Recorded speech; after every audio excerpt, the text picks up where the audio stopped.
Eu queria perguntar para o Ivan sobre o seu Rubem Braga, Ivan. Tem uma frase muito bacana do Manuel Bandeira que ele falava que quando o Rubem Braga tinha assunto era excelente, né? E quando ele não tinha assunto ele era melhor ainda, né? Qual que é a sua experiência? Você é cronista também, né? Sagrado cronista. E queria que você conversasse um pouco sobre a lição do Rubem Braga para você, contato que você teve com ele. Olha, é bom que os meus contatos com ele foram sempre de revista, de leitor. Não cheguei a conhecer o Rubem. Mas é curioso que temos algumas efemérides.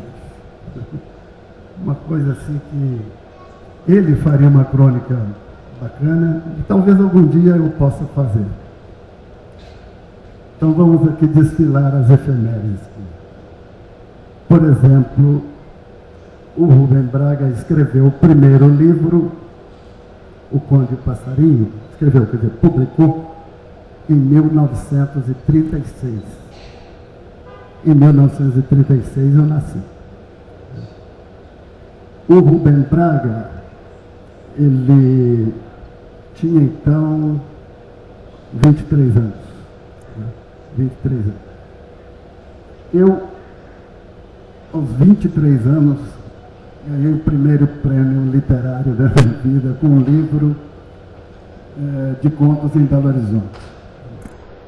Depois, já veio alguma outra efeméride que eu posso esquecer aqui.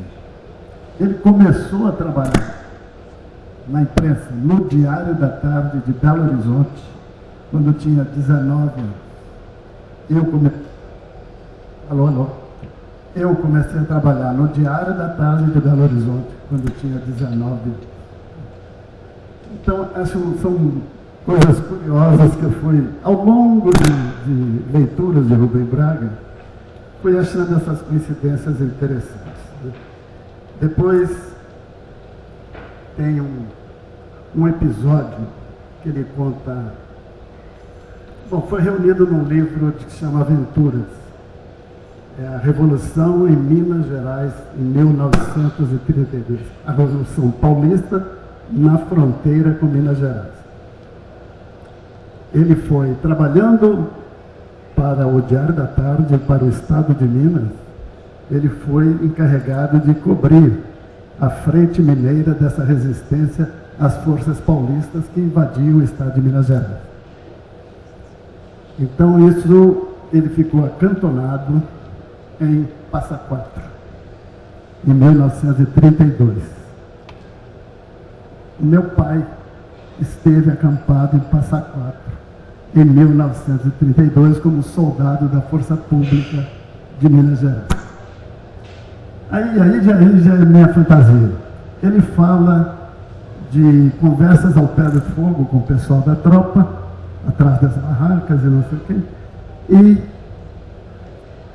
tinha um soldado que tinha... Ele fala vários sentimentos dos soldados, e um dele, um soldado que tinha saudade da família que tinha deixado em Barbacena, Minas Gerais.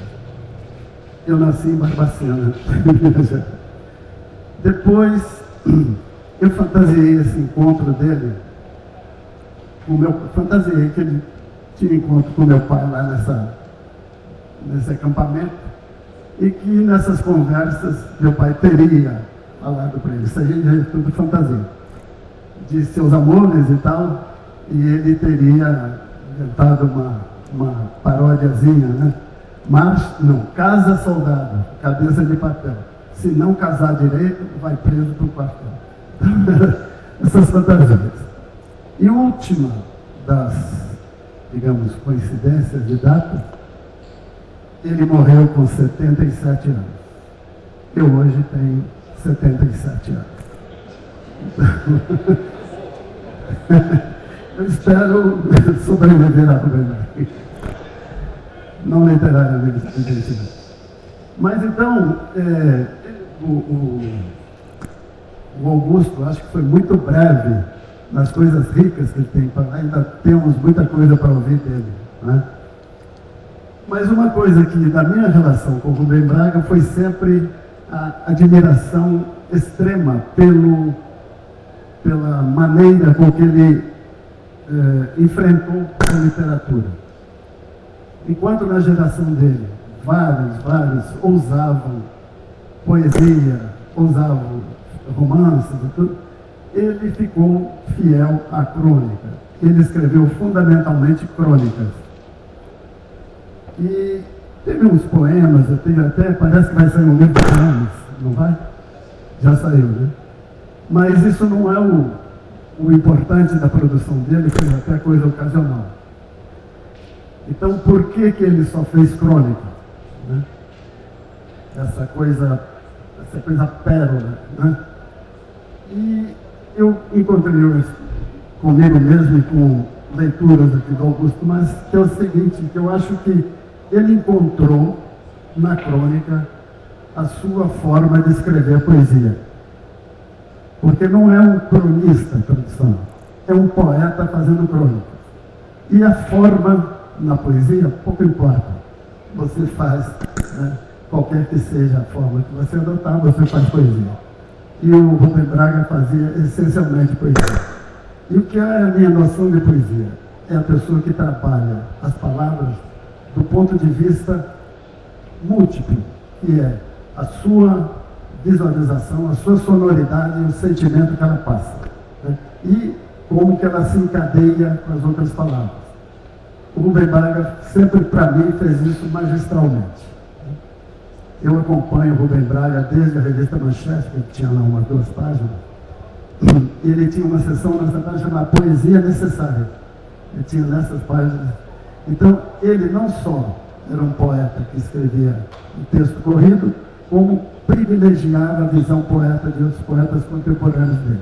Então, isso para mim sempre pareceu assim, exemplar num escritor, num literário. Há um poema dele num livro feito pelo Manuel Bandeira, a Antologia dos Poetas Bissextos Brasileiros.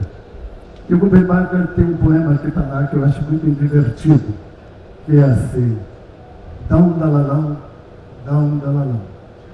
O sino está chamando. Amado, não vai lá. Eu também tenho badalhos e sou poeta cristão. Então, é um poema muito bem acabadinho, muito bem redondinho, e tem aquele espírito do Rubem Braga. No final, aquela quebrada mágica que transforma aquele poema quase num soneto. É um fecho de ouro, ele faz questão sempre de um fecho de ouro. Então, isso sempre me fascinou no autor como Rubem Braga. Uma pessoa capaz de cuidar do seu texto como quis, né? Como ele idealizou a forma dele de escrever. É verdade que ele vai falar, era o meu ganha-pão, era assim que eu ganhava a vida. Mas ganhar a vida com esse tom, com essa intensidade de produção, milhares de crônicas, eu acho uma coisa privilegiada. Deixa eu ver se resta mais alguma coisa. Não, tem alguma coisa que ao longo da leitura, eu até hoje andei fazendo umas anotações, lendo de manhã as crônicas dele, e já tinha essa impressão de que ele tem algumas... Aí o Augusto depois vai poder, ou talvez futuramente, fazer uma análise melhor. Eu acho que há uma identificação de espírito entre a crônica de Rubem Braga, a poesia de Vinícius de Moraes e os temas da Bossa Nova. Quer dizer, tudo em torno de que o amor não é uma epifania, não é uma alegria. O amor é triste, o amor faz sofrer, né? Vê o Vinícius de Moraes, que amar é ser morrendo pela vida fora. Eles fazem um dramalhão em torno de amar, que é o contrário da prática deles, né? Eu acho que era uma atitude mais literária de outra coisa. Outra atitude literária do Rubem Braga, que eu acho, é ele se chamar de velho, né? O velho Braga. Ele se chama de velho Braga numa crônica de 1935. Ele tinha 23 anos, né? Um Conde Passarinho. Tá, o velho Braga, então. O velho Braga. Depois tem uma outra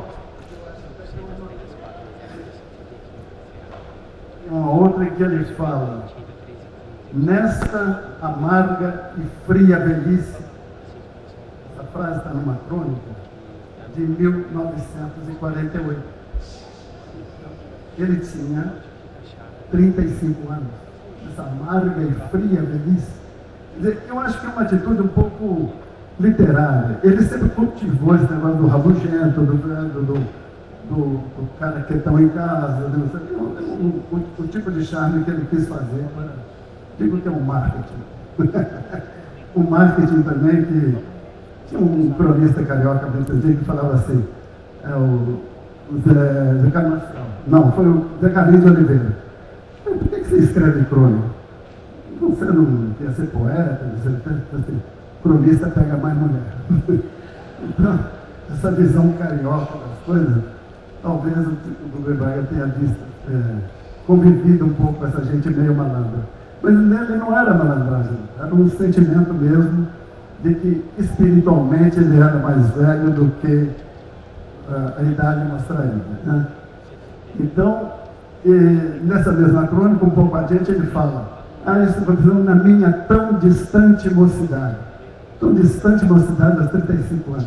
Então, são atitudes que eu acho assim, divertidas, um pouco de marketing, um pouco do charme pessoal dele. Né? E eu acho que é preciso ainda fazer alguma matéria indiscreta sobre os romances, os amores, né, reais e reais imaginários de Rubem Braga. São dezenas, né, dezenas de pessoas bastante, digamos, cobiçadas na vida brasileira, né? Eram pessoas divas, verdadeiras divas, porque ele escrevia sobre mulher, como ninguém, sobre passarinho, sobre como ninguém, né? Sobre a vida, os vegetais, as flores. Né? Então ele tinha uma visão de pintor, que ele chamou de atenção, extraordinária. E nesses retratos parisienses, realmente os retratos que ele pinta das pessoas, escrevendo, são coisas absolutamente, são curtas, mas são exatas. Né? Pega exatamente aquela coisa que explica, que mostra a pessoa, o ser da pessoa, o espírito da pessoa. Então, nessa questão do Sartre, tem um momento em que ele fala que o Sartre era vesgo, não sei se vocês sabem, um olhar completamente desencontrado, e que um olho dele estava numa pessoa, o outro em mim. Ele falava que olhava mais com o olho esquerdo para outra pessoa do que para ele. Então, são visões assim, muito interessantes. Então, é isso assim, a perfeição, o que me tocou em Rubem Braga? Sempre a perfeição do dizer, e do dizer poético. Se eu digo assim, que eu vou nas pegadas do Rubem Braga, eu estou contando vantagem, porque é uma coisa meio impossível. Obrigado, professor.